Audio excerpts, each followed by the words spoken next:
Olá, seja muito bem-vindo a mais um À Conversa Com.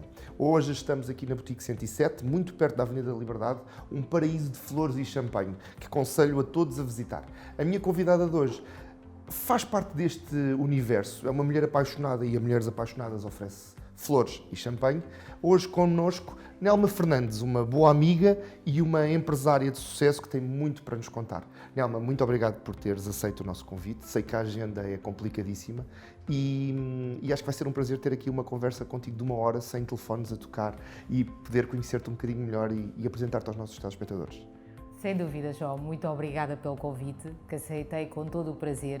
Vai ser garantidamente uma boa conversa, até porque como fiscaste o meu telefone Sim. à entrada, não é? Para ficar sem som e no silêncio, portanto vai ser garantidamente uma conversa agradável. A Nelma, para quem não saiba, é uma empresária, é uma associativista nata, está ligada a vários projetos no âmbito da CPLP, não só na parte da Confederação, como vice-presidente do Comitê... como é que aquilo tem o nome? Comissão Executiva. Comissão Executiva, exatamente, mas também vice-presidente pela FME, a Federação das Mulheres Empresárias e Empreendedoras da CPLP. Nelma, é uma agenda complicadíssima, tu tens um dia sempre a correr, porque são muitas empresas, muitas parcerias, muitos telefonemas. Vamos começar pelo princípio. A pequena Nelma de um ano e meio que vem parar a Lisboa, vinda da Guiné-Bissau. Tu tens raízes um bocadinho por todo o lado. Tu és o postal da CPLP, porque tu nasces na Guiné-Bissau, estudas e vives em Portugal. Tens raízes em Angola, em Cabo Verde, casaste com um europeu, criando esta amplitude que a CPLP também precisa de ligar o que é a nossa língua portuguesa, mas também a novos mercados. És um cocktail CPLP, não és? Sou e ainda bem que sou, porque essa mescla de várias realidades e depois das viagens também é aquilo que nos faz crescer e conhecer cada vez que mais viajamos, a conhecer culturas e povos, isso obviamente que nos enriquece profundamente. Agora, como tu dizias, eu nasci na Guiné-Bissau, nasci em casa, os meus pais têm 3 filhas, eu sou a do meio e fui a única que nasci em casa. E a minha parteira, que ajudou a minha mãe que eu nascesse, é a minha bisavó. Ah, que engraçado, essa não sabia, estás a ver? É verdade. Nasci em casa com a minha bisavó, que era assim uma senhora, costumo gozar, descalça, porque ela não gostava de usar sapato. E a minha mãe insistia sempre com ela para lhe pôr os sapatos no pé e ela, obviamente, que não queria. Queria sempre era andar descalça, então foi ela que ajudou para que eu estivesse aqui, sim. E lembras-te de alguma coisa desses tempos de Guiné-Bissau? 1 ano e meio já não trazes memórias? Então, mas eu depois voltei para a Guiné-Bissau. Isso aconteceu porque a minha irmã mais velha teve um acidente de automóvel na altura e era preciso que fizesse um tratamento. E esse tratamento não podia acontecer na Guiné-Bissau, então a minha mãe teve que vir com ela para Portugal e ela ainda, o tratamento durou muito tempo, cerca de 1 ano e meio, 2, e obviamente eu com 1 ano e meio tinha que seguir na viagem também. Avançando um bocadinho no tempo, tu estudaste arquitetura e gestão. São coisas que funcionam em cooperação, é verdade, mas que eu saiba, tu depois nunca... Gestão exerces todos os dias, mas arquitetura nunca... Nunca na vida. Era só uma indecisão, não é? Do que seguir e achava que era essa via, mas não, a minha veia está mesmo ligada àquilo que é a gestão, que é aquilo que eu faço hoje e faço com amor e paixão. Portanto, para mim, eu costumo dizer que eu não trabalho, eu tenho prazer em executar as coisas, por isso é que também deposito a paixão naquilo que faço. A gestão, como é que te lembras de começar a gostar de... Há aí algum negócio enquanto pequenina, quando negociavas limonada ou uma coisa desse género? Lembras-te desses primeiros passos como empreendedora? Tive a oportunidade de negociar muitas coisas que não negociei e eu vou-te explicar. Eu, na altura, quando era mais nova, fazia a minha própria roupa. Fazia a minha roupa. Então, e temos o lado da arquiteta. Sim, e fazia a minha roupa e das minhas amigas também. Nós, para sairmos, eu preparava, ia comprar, comprávamos os tecidos e eu rapidamente fazia, mas fazia à séria, não é só assim uma coisita. Tinha que ser em bom e era em bom, garantidamente. E pediam-me tanto para fazer as coisas, mas pronto, fazia as minhas coisas e há uma amiga minha de infância que fazia com muito prazer as roupas dela também, mas depois, assim, para muita gente também, às vezes não tinha paciência. Mas oferecia depois as minhas coisas, usava uma vez ou duas vezes e depois dava. Então, e comprava mais tecidos e fazia. Então perdeste ou então um negócio fenomenal na área do retalho de vestuário. Sem dúvida, mas depois mais tarde, se calhar, o destino assim quis que voltasse ao retalho, não é? Porque depois voltei... Sim, com uma linha de lingerie, com uma marca de lingerie italiana. Italiana, exatamente, sim, a Intimissimi. Tive várias lojas, portanto, de certa forma, até voltou. Mas antes ainda da Intimissimi, criei uma loja que se chamava Garota Carioca. Essa não sabia. É verdade. A Garota Carioca, o que é que a Garota Carioca fazia? Biquinis, biquinis. Claro, como é óbvio. Eu tinha uma loja aqui na Casal de Ribeiro, depois mais tarde no Campo Pequeno, na Praça de Touros. Então a Garota Carioca, eu ia para o Brasil, comprava biquinis, havaianas, tudo que eram acessórios de praia e depois também tinha algumas marcas. Vendia a Miss 60, que era uma marca italiana que eu adorava, que hoje em dia, infelizmente, acho que desapareceu. A última loja da Intimissimi que encontrei foi em Barcelona e aquilo foi, efetivamente, também um sucesso, claro. Sabes que é engraçado estares a contar isso, porque a Fátima Lopes, a estilista, já esteve sentada virtualmente nessa cadeira. Sim. E conta que o primeiro negócio na área da roupa também foi biquinis, que ela foi ao Brasil, penso que ela estava ligada a turismo, a formação dela é turismo, e foi ao Brasil e trouxe um montão de biquinis para ela, claro. E que a dada altura começou a vendê-los na Madeira, ela é madeirense, e é muito engraçado que às vezes estas primeiras experiências, e aqui tu que estás muito ligada ao empreendedorismo, às vezes testar, em vez de começarmos do zero, pegarmos e revendermos e experimentarmos um bocadinho o mercado, transformar o que já existe, é uma grande vantagem. Sim, eu ia para o Brasil, depois comprava em Itália, comprava em Espanha, comprava em França e vendia na Garota Carioca. E era uma boa desculpa para ir às compras. Como é óbvio. E viajar também, não é? E viajar também. Esse lado de empreendedora, e tu depois viras-te muito depois para o coaching e para a consultadoria, para a formação, mas achas que o lado de gestora e de teres experimentado o mercado e de teres dado provas da tua experiência permite-te também, quando estás a ensinar, dizer com um saber de experiência feito? Porque às vezes, e dou-te um exemplo, um convidado que esteve cá há pouco tempo dizia que quem não sabe ensina e quem não quer ensinar consulta. É uma frase, quem não faz ensina e quem não ensina consulta. Achas que é mesmo importante as pessoas experimentarem antes de tentarem ensinar? Eu acho que sim. Eu defendo que nós na vida não podemos ser fakes, não é? Nós não podemos dizer palavras bonitas para as pessoas ouvirem enquanto não fazemos isso na prática. A minha veia empresarial, João, eu tenho uma capacidade nata e uma vertente para implementar negócio. Isso, sem dúvida alguma. Não sei de onde é que isso vem, talvez dos meus familiares, mas efetivamente tenho essa vertente. Agora, ao longo da vida percebi que nós, para fazermos negócio, para lidarmos com pessoas, é fundamental conhecer o comportamento humano. Principalmente quando tive o número de lojas da Intimissimi, percebi que Só para os telespectadores saberem, chegaste a ter mais de 10 lojas em simultâneo, portanto é um pequeno império na área da lingerie feminina. Sem dúvida que sim. E adorei, aquilo foi uma escola para mim, eu aprendi imenso, talvez a grande parte daquilo que eu aprendi em termos de de negócio e de gestão foi aí, apesar de ter vindo da banca. E nessa altura percebi uma coisa muito simples. Nós, quando temos muitas pessoas a trabalhar connosco, o capital humano é a melhor coisa que possa existir, não é? Porque, afinal de contas, no limite, é tudo pessoas. E é o maior fator de diferenciação, não é? São as pessoas que fazem as empresas, são as pessoas que fazem as entidades, são as pessoas que fazem os governos, são as pessoas que fazem tudo. Nós, por isso é que aqui estamos. E percebi isso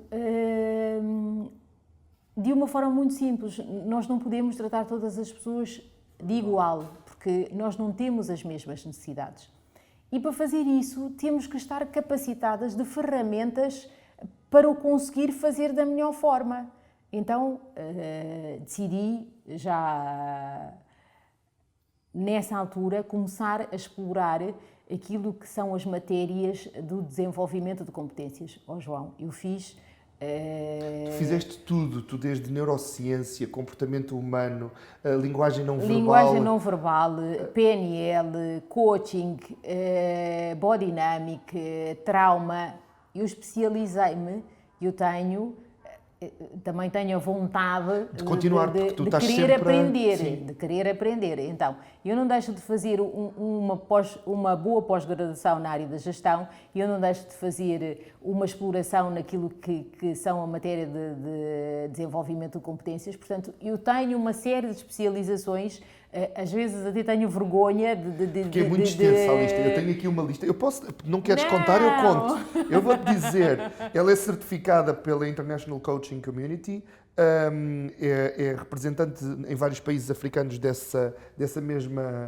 É certificada em metodologia das constelações organizacionais e talent manager, é certificada como DISC trainer, tens experiência somática, abordagem revelacionária em neurociência, tens pós-graduação em linguagem corporal, body dynamic também, estruturas de caráter, modelos de comunicação, formação de fronteiras, entre muitos outros. E dizem-me fontes próximas que todas as noites tu acabas a estudar outra coisa qualquer. Claro. Esse lado da constante evolução, e eu acho que é uma das coisas que mais me agrada, não só em ti, mas também neste espírito da comunidade da Confederação e da FME, é esta vontade de constante evolução e de tentar ajudar os outros. Muitas vezes no tecido empresarial, vamos dizer assim, há uma procura louca apenas pelo lucro. E eu acho que o lucro é muito importante e as empresas sem lucro morrem, é um facto, mas mais do que isso, muitas vezes é a capacidade de estarmos lá para encontrar o momento certo, para depois encontrar o lucro. Porque se tu não criares relações e não houver empatias e depois estas coisas têm muito a ver também com a parte governamental, com a parte das associações, com a parte dos próprios empreendedores e de conhecer o tecido empresarial. Esse lado que tu adoras, e eu sei que adoras porque eu já te vi a operar, e temos alguns amigos em comum. Esse lado, por muito extenuante que seja, e por muitos milhares de telefonemas, e provavelmente 2 ou 3 cargas de telemóvel por dia, é o que te faz brilhar os olhos dessa maneira, não é? Como é óbvio. João, eu vou-te dizer uma coisa. As pessoas que ainda não perceberam que o ganho, o lucro, o resultado, aquilo que vai no fim, que é o dinheiro, é só uma consequência de tudo o resto. De tudo o resto, estão lixados. Porque são daquelas pessoas que na vida estão sempre atrás do lucro e, na verdade, aquilo que conseguem, se formos medir, é diminuto, não é? O lucro é o resultado de um grande trabalho, é o resultado de uma grande dedicação, é o resultado de uma comunicação, de uma experiência entre pares que tem que se basear naquilo que é uma experiência e algo de bom que temos que trocar, em primeiro lugar. E depois vem uma consequência. Por acréscimo. Porque se for apenas vender o produto sem pensar no outro, a atividade extingue-se em si mesma, porque se o produto depois não se revelar com a qualidade correta, ou com a relação pós-venda correta, ou com a manutenção do produto, Todas estas coisas às vezes são negligenciadas e eu acredito que tem muito a ver também com o que vocês no coach fazem, é fazer as tais perguntas que precisam ter resposta. E esse lado da tua paixão pelo coach, eu já te ouvi uma ou duas vezes a fazer as apresentações, esse lado de mergulharmos em nós mesmos e no nosso negócio acaba por ser muito interessante. Agora a minha pergunta é, de onde é que veio a paixão pelo coach? Assististe a alguma apresentação? Foi uma coisa que tu descobriste acidentalmente? Fui à procura, não, eu sou uma curiosa nata, fui à procura e pesquisei e quando encontrei, já há muitos anos, eu disse, lá, eu vou ter que explorar isso, vou mesmo ter que perceber... E foste cliente antes de... Tiveste algum coach tu próprio? Não, eu parto logo... Para o domínio da situação. Eu decido um dia e no dia seguinte estou a fazer. Não, fui à procura e fui logo fazer o primeiro curso. E o coaching, eu apesar de várias especializações nessa área que já fiz, o coaching é sem dúvida alguma, quando ela é bem exercida, é das ferramentas que mais consegue transformar o ser humano num curto espaço de tempo.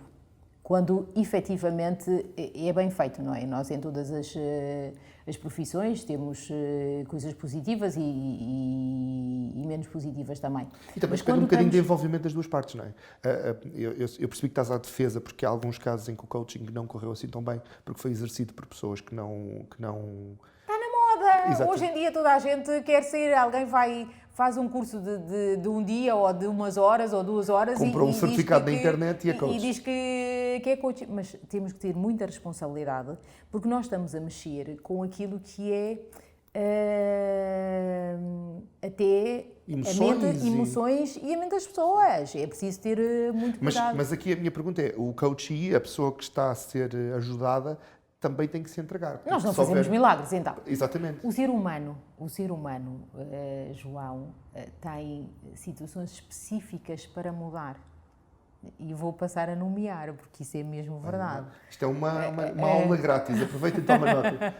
Nós às vezes temos assim a intenção de amigos, familiares, maridos, e eu digo assim, olha, vou fazer isto, vou tentar mudar o João. Essa era uma boa pergunta. Esqueçam, nós não mudamos ninguém. O ser humano muda quando ela quer, em primeiro lugar, não é?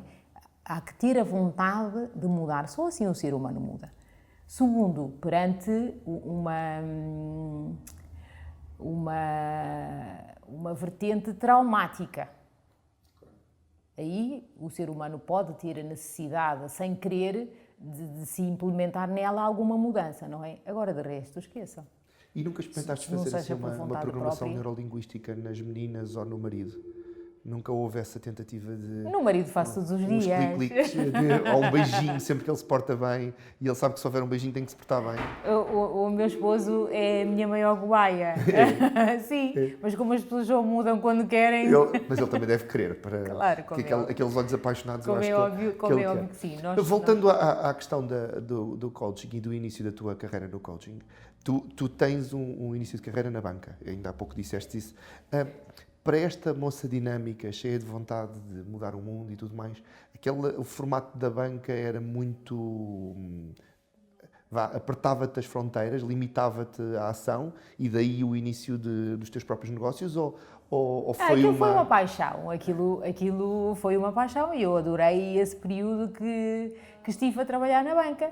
Só que nós, na vida, vivemos ciclos, não é? Chega uma certa altura que temos necessidade de fazer outras coisas. E eu, nessa altura, senti necessidade de implementar negócios meus. E nós, para termos resultado, temos que ter uma dedicação gigante. Eu posso partilhar contigo que a primeira loja que eu abri, eu entrava lá às 9 da manhã, ou 8h30, e saía às 10, 11 da noite.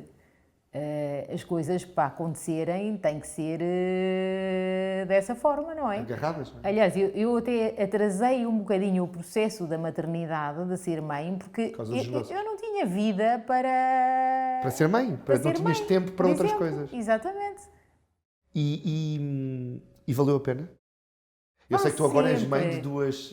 Uma. Vale sempre. Bem, a minha filha é maravilhosa. A minha filha, eu aprendo com ela todos os dias. Ela tem 5 anos e é a maior obra, como é óbvio, que alguma vez Vais fazer? vou fazer. Sem dúvida. Esse lado das empresas e do coaching, tu és a CEO da WinCoach, que é a tua marca principal nesta altura, apesar de tu teres trabalhado em várias áreas. A WinCoach está presente em vários países da CPLP, ou pelo menos trabalha com PMEs. Qual é que, se eu te perguntasse, a principal razão das PMEs precisarem desta ajuda, qual é que tu dizias que é? A WinCoach Academy in Business, a WinCoach faz uma coisa muito específica e muito especial para o mundo corporativo. O que é que a WinCoach faz na sua essência? Que é basicamente o core, não é? A WinCoach ajuda as empresas a posicionarem-se no mercado, a evoluírem em termos económicos, mas apostando no seu capital humano. Ou seja, as pessoas que trabalham nas nossas empresas, o nosso capital humano é o nosso cartão de visita. Eu costumo dizer às empresas, quando não trabalham o capital humano, quando não têm pessoas que eu chamo de humanos com recursos, quando nós não construímos humanos com recursos dentro das entidades, é a mesma coisa que tu agora estás-me a pedir o meu cartão de visita da empresa e eu rasgo um pedaço da minha folha, escrevo o telefone e entrego-te. Porque o nosso cartão de visita é o nosso capital humano. Se as pessoas não estiverem preparadas, não estarem munidas de ferramentas e não tiverem competências para dar a cara pela nossa empresa, e as pessoas, muitas vezes, as empresas descuram isso e acham que a vertente de formação é um desperdício ou é um investimento. Não, ou é um custo. Ao contrário, mais do que um custo, a formação é um investimento, porque se nós não tivermos as tais pessoas capacitadas... Vocês estão presentes na maior parte dos PALOP, tanto quanto têm vários cursos. Damos formação uma em vertente vários muito países. online também, não é? Sim, Esta questão do Covid não foi assim tão prejudicial porque já estava implementada... Demos tanta formação na altura do Covid, principalmente para as pessoas se reinventarem, não é? Que é o que era necessário. Achas que, e aqui já como empresária, para além de consultora, não é bem o termo, mas para além achas que as empresas aproveitaram este tempo da forma positiva? Porque houve muita gente que se encostou à desgraça da pandemia, mas houve muita gente também que se transformou e se preparou para voltar em força agora, não? Muita gente. Eu acho que esta pandemia, muita gente diz, e é mais pura da verdade, veio-nos ensinar imensas coisas, não é? Veio-nos ensinar que nós, na vertente empresarial, temos que estar preparados para tudo, não é? Ninguém estava à espera de uma situação dessas. Veio-nos provar que é preciso trabalhar com qualidade de vida, porque muita gente trabalhou em casa e os resultados, se calhar, apareceram e até apareceram mais. E veio mostrar também às pessoas que não têm resiliência, que isso é um fator fundamental para se enverdar por essa vertente de empreendedorismo, que se nós não formos resilientes, se nós não arregaçarmos as mangas, estamos fora. Sim. Não é? Porque quem se foca no problema e nas desculpas, obviamente, com o Covid houve áreas que devastou completamente. A área do turismo, a área da aviação, o que é que as pessoas fazem, não é? Se não têm pessoas, a área dos eventos, tem que se reinventar alguma coisa e começar a tentar trabalhar. Mas se nós nos focarmos na queixa, e o negócio é assim, João. Sim. O negócio, a única coisa que o mercado compra é necessidade. É necessário, o mercado compra. Não é necessário, o mercado não compra. E nós temos que perceber se o produto dá para vender, dá para reinventar, tudo bem. Se não, é porque chegou a hora de mudar de negócio e ir ver outras perspectivas. A vida de um empresário é essa. Antes desta paixão na FME e na CESPLP, tinha havido já uma Nelma associativa? Ou foi a primeira vez que tu te encontraste numa situação de vou trabalhar com outros para um bem maior? É assim, eu tenho sempre uma veia, eu na minha essência ajudo, sempre. Desde sempre fui assim. Aliás, a minha mãe tem uma frase fantástica que diz que das 3 filhas que tem, a única que nunca vai passar fome sou eu por essa vertente de estar sempre a ajudar. Vais escolher o que semeaste, não é? Como é óbvio, então se estou constantemente a ajudar, obviamente que Ajudar nós o tempo temos vale. o retorno daquilo que fazemos. Por isso, nessa versão associativismo, não, foi só com a FME. Foi amor à primeira vista. E na Confederação Empresarial. Aliás, o meu período de adaptação até foi assim Vais dizer uma conturbado? experiência agradável. Não, foi até uma experiência agradável, porque eu sou muito de executar, eu sou muito de fazer. E eu, quando é para fazer, não há aquele tempo de preparação. Meio termo, é entrar em ação. E percebi que no mundo do associativismo tem que se ter um bocadinho de mais calma, Pois. porque as coisas, nós quando estamos dentro de uma instituição, as coisas não acontecem com essa rapidez. Especialmente num mundo a 9 velocidades, não é? Esta questão, sem dúvida. eu fiquei muito espantado nos meus primeiros tempos, mesmo com a CPLP, mesmo antes da CESPLP, porque é um mundo a 9 velocidades. São 9 países diferentes, com culturas próximas, mas diferentes entre elas, velocidades e economias completamente diferentes entre elas, então acaba por ser uma adaptação, porque é realmente um mundo a 9 velocidades diferentes. Certo, não é? sem dúvida que sim. E imagino que para ti, que estavas habituada a chegar, ver e vencer, foi ali um momento de conhecer essas realidades antes de... Então, eu sempre, todas as áreas que eu abracei a nível empresarial, trabalhei sempre sozinha. Trabalhei sozinha a gerir as minhas empresas, não é? E quando faço parcerias, também estou habituada... algum poder de atuação e de fazer acontecer. Agilidade e de rapidez, não é? Quando aí estamos inseridos numa instituição que tu dizes e bem, que englobam 9 países, as coisas não são assim tão céleres como nós pretendemos que sejam, como é óbvio, mas é uma experiência magnífica, é uma dimensão completamente diferente. Eu acho que as tuas grandes vitórias recentes, se calhar estou a ser injusto, mas as tuas 2 grandes vitórias recentes são a Cimeira de Maputo, não, a Cimeira do Porto e a Cimeira de Maputo, os 2 encontros mais recentes, a de Maputo não, tu de Maputo estavas ainda a sentir o peso. Sim, eu lembro-me de estarmos lá juntos. E como é que tu tens visto este crescimento? Porque nós começámos em Maputo, e digo nós, Confederação Empresarial, os ativos da Confederação, começámos em Maputo, depois tivemos o Porto, que foi acho que um passo em frente em muito do que se fez, e uma carta que foi assinada com efeitos efetivos e que já vimos coisas a acontecer. Agora tivemos Malabo, e este ano, pela primeira vez, supostamente, vamos ter 3 encontros multilaterais, Malabo, Luanda e depois Guiné-Bissau.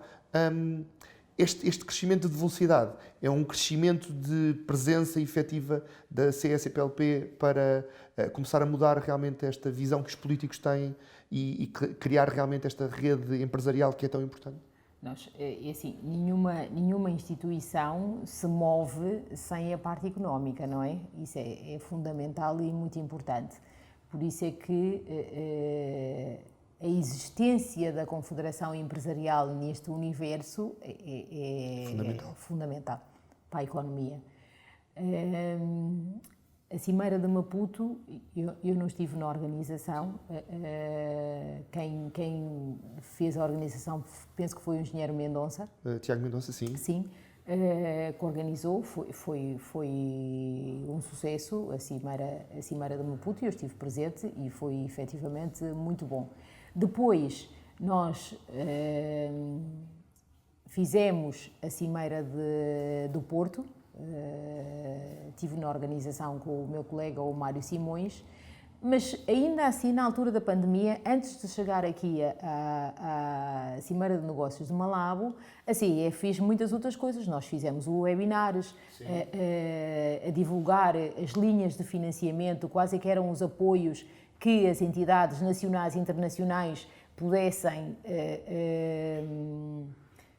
ter parcerias para desenvolver projetos para os nossos associados, sim, e o ato de coragem de fazer uma cimeira presencial em Malabo, numa altura destas, foi sem dúvida... Quantas noites tu dormiste naquela altura?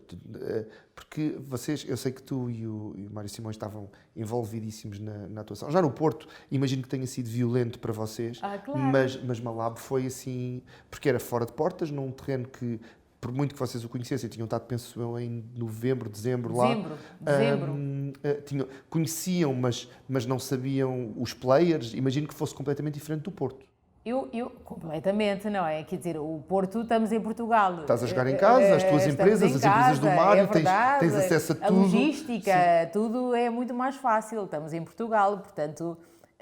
as nossas redes funcionam mais facilmente. Funcionam muito 2 ou 3 mais telefonemas e tudo se consegue.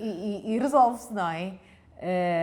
Mas foi muito boa também a cimeira o evento do Porto. Sabes que eu acredito, e aqui já é uma dica minha, que a Cimeira da União Europeia, eu não estive em Malabo com vocês, estive na Cimeira do Porto com os 24 líderes da União Europeia. Eu acho que eles escolheram o Palácio de Cristal porque nós já lá tínhamos estado com a Confederação Empresarial. Porque podiam ter ido para outro sítio qualquer, mas quiseram ir lá ver o Palácio de Cristal. É verdade, tinha sido tão bem promovido pela Confederação. É verdade. Mas achei muito engraçado, porque o evento que inaugura o Palácio de Cristal, como ele está agora, é verdade.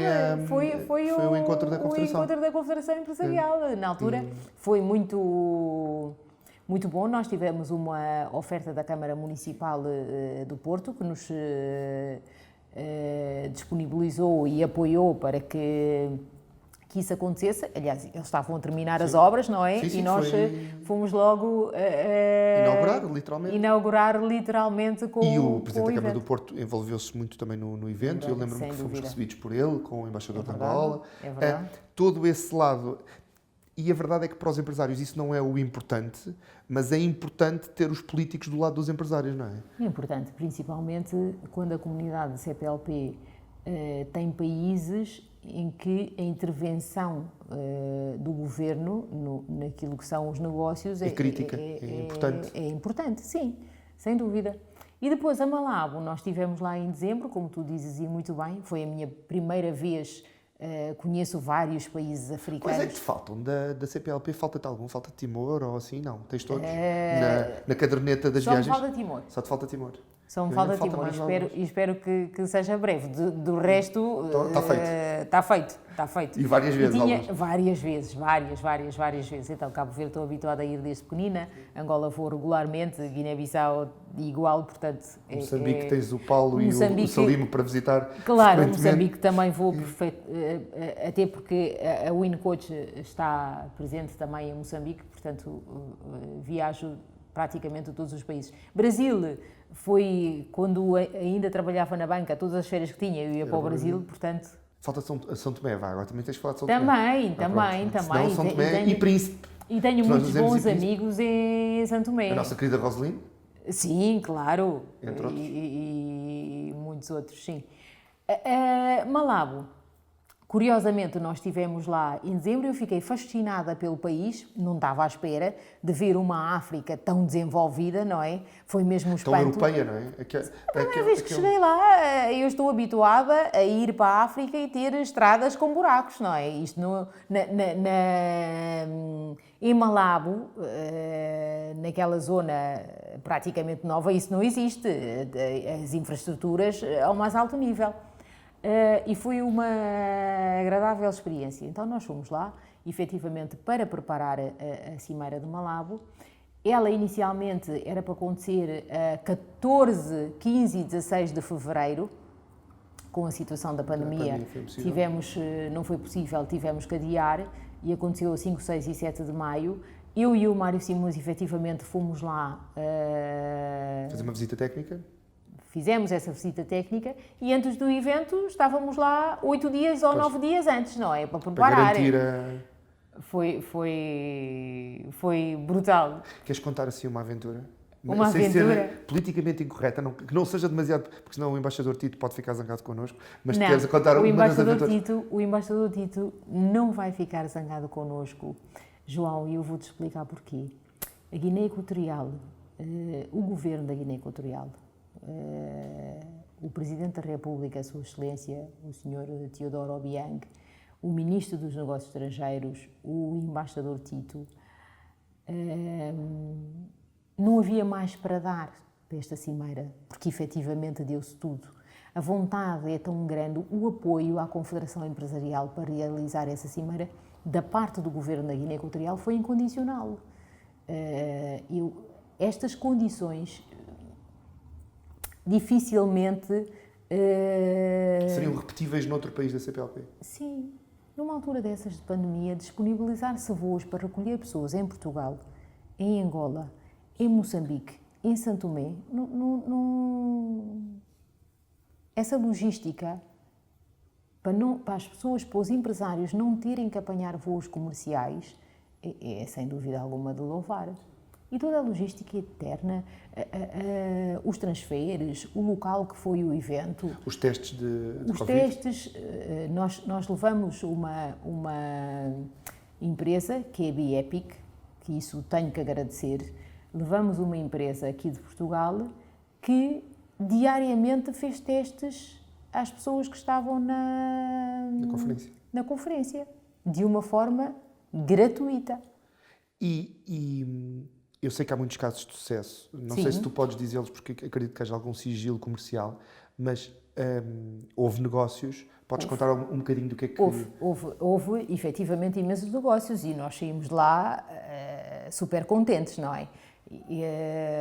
Eu não posso chamar o nome das empresas, claro, porque por uma questão de proteção sigilo de comercial dados, e tudo mais. não é? Depois tinha questões. Mas posso nomear as áreas e fizeram-se muitos negócios na Guiné Equatorial e continuam-se a fazer, porque o contacto continua. Ficou aberto. E aí entra o teu lado humano, não é? Que é, isto era possível de fazer por um Zoom desta vida ou por um Skype desta vida, mas não era a mesma coisa. Não é. Pessoas com pessoas é completamente diferente. Não é de todo. E a cimeira foi um sucesso. As pessoas deslocaram-se dos seus países, estiveram juntas, tiveram um tempo para se conhecerem e relacionar, fizeram negócio, o que de melhor nós temos para este universo, não é?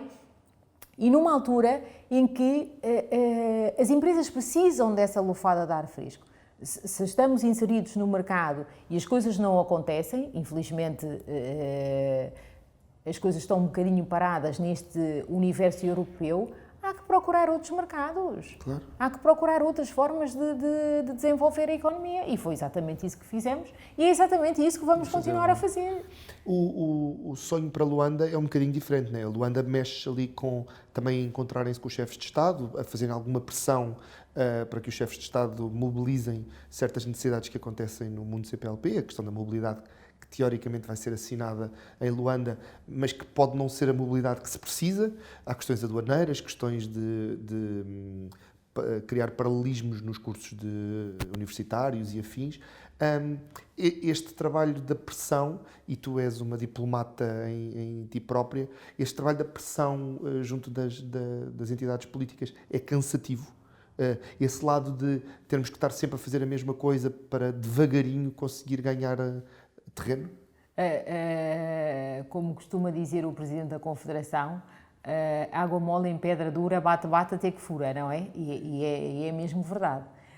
Mas eu também sinto agora uma vontade grande dos governos em implementar aquilo que é a economia. Isso nós temos que ser... Pode-se aproveitar esta onda de pós-pandemia para Sim, libertar limpar a costa de outras coisas, não é? Claro, mas os países têm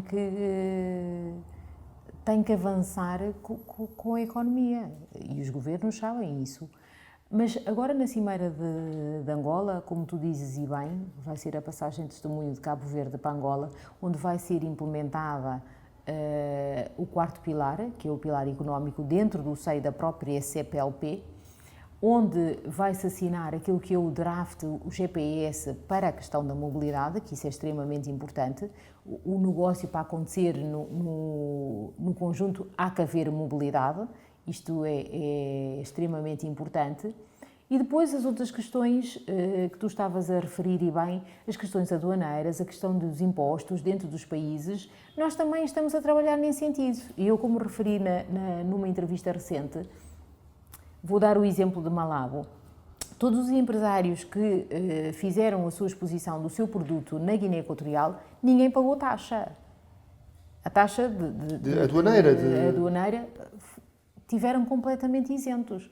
Nós vamos agora criar uma zona industrial na Guiné Equatorial, é uma das premissas que saiu da Carta de Malabo, e vamos criar esta zona também com condições especiais a nível de taxas e de impostos.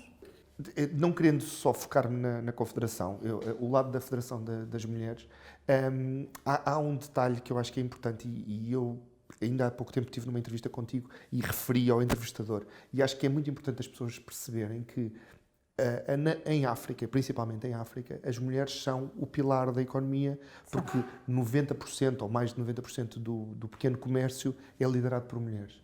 É verdade. Tu encabeças uma organização que apoia estas mulheres. O que é que falta fazer para que estas mulheres sejam realmente respeitadas para além dos negócios? Porque a verdade é que, e nós conhecemos os dois um bocadinho, eu um bocadinho, tu muito, tu vês muitas mulheres a trabalhar muito para sustentar homens que às vezes são vergonhosos nos seus comportamentos. O que é que falta para este empoderamento das mulheres e para um respeito, para além da capacidade de gerar riqueza, serem respeitadas como pilares na sociedade? É assim, ela em África, ela está enraizada, não é?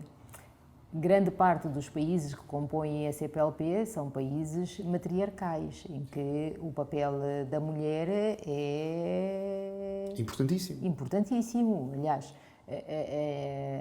a nível de conselhos até, que são as avós que ditam qual é que é a linha. Mas depois não se reflete assim tanto nas CEOs das empresas ou nas ministras ou nas outras coisas que também poderiam ser, não é? Numa outra posição já se começa, sim, obviamente, em alguns países a fazer-se esse caminho. Aliás,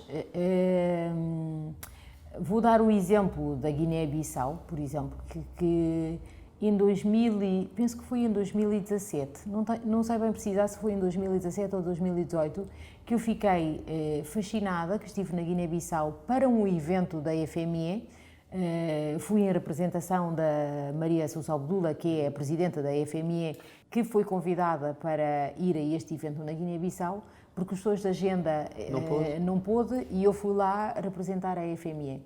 E fiquei fascinada, João, porque nessa altura estavam a trabalhar a lei da paridade, que um X número de mulheres tinha que estar nas posições de poder, vamos dizer assim. De poder e de destaque do governo. E a percentagem era até superior a muitos países europeus. Mas tu, e agora vou-te perguntar, se calhar vais-me chamar machista, misógino, mas achas que faz sentido haver uma lei? Não deveria ser, se elas são realmente melhores ou se têm realmente a capacidade de estarem lá, não porque é obrigatório, mas porque o merecem? João, isso é o que deve acontecer, não é? Mas muitas coisas que devem acontecer não acontecem. O caminho está a ser percorrido. Claro, porque para mim aquilo que na verdade conta é a competência da pessoa, claro. Não é? Nós não podemos estar a olhar se é homem, se é mulher, se é preto, se é branco. Com quem é que dorme, a que Deus é que reza. Como é óbvio, essas questões são obviamente secundárias. Aquilo que nos faz, que nos diferencia, é sem dúvida alguma o esforço e a capacidade de desempenho. Por isso deveria ser a primeira linha. Agora, uma coisa te garanto, e a FME também está aqui para apoiar nesse percurso. Esse progresso, essa autonomia da mulher e esse percurso é garantidamente um caminho já sem retorno. Sim.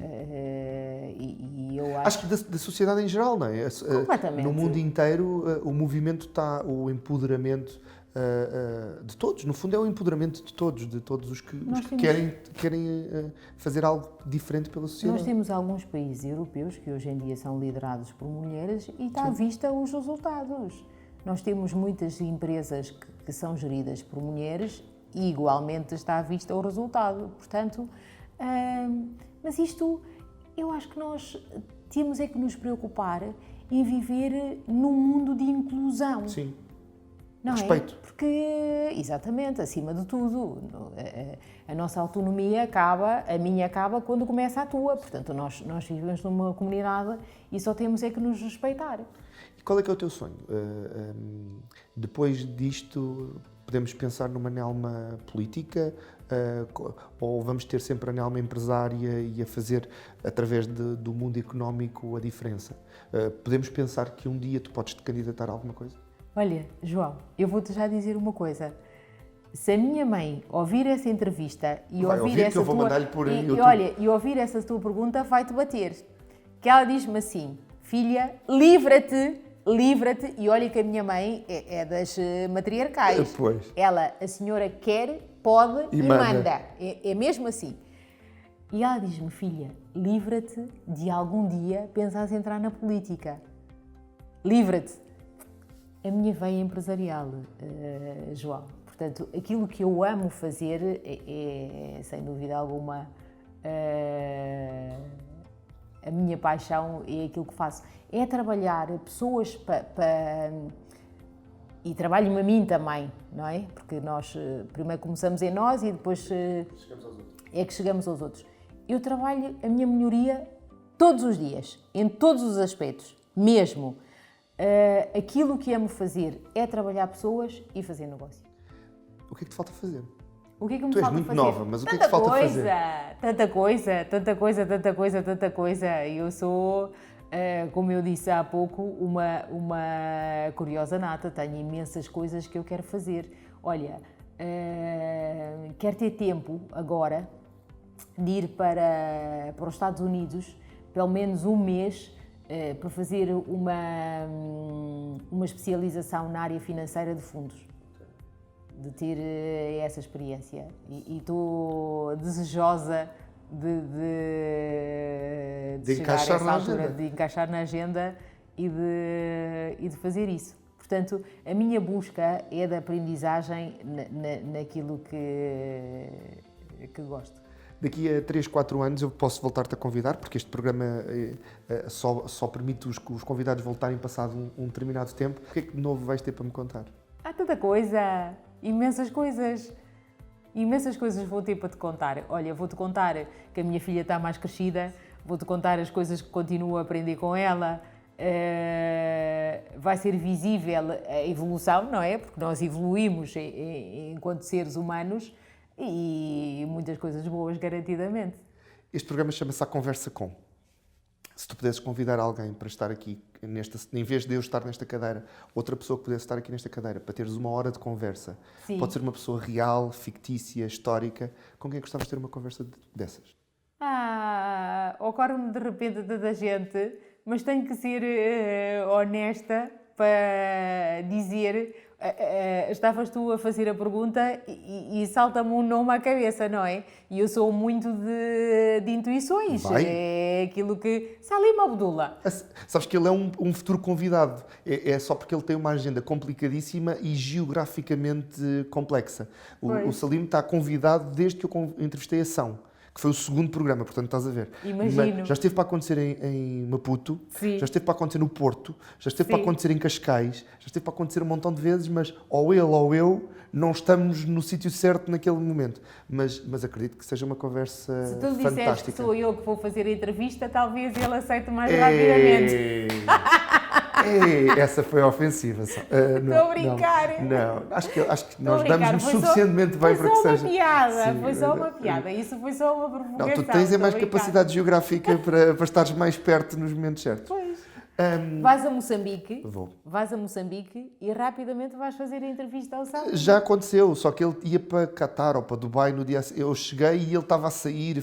Ele tem uma agenda Olha, complicadíssima. talvez agora em Angola. Talvez agora em Angola. Não é? Olha, na Que Ilha tal? do Mossul. Estás a ver? Sim, com aquela coisa. Tal. Pode funcionar muito bem. Estás a ver? Ou no Centro de Empresas e Empresários da AIA, que eles também têm um sítio muito bonito. Nelma, eu tenho que terminar esta conversa porque está a acabar o tempo. Queria-te falar na última coisa que é o Anywhere Else, que é o teu blog/site. Certo. É uma infraestrutura em que as pessoas podem te conhecer melhor e aquilo que tu fazes e passares um bocadinho da tua presença.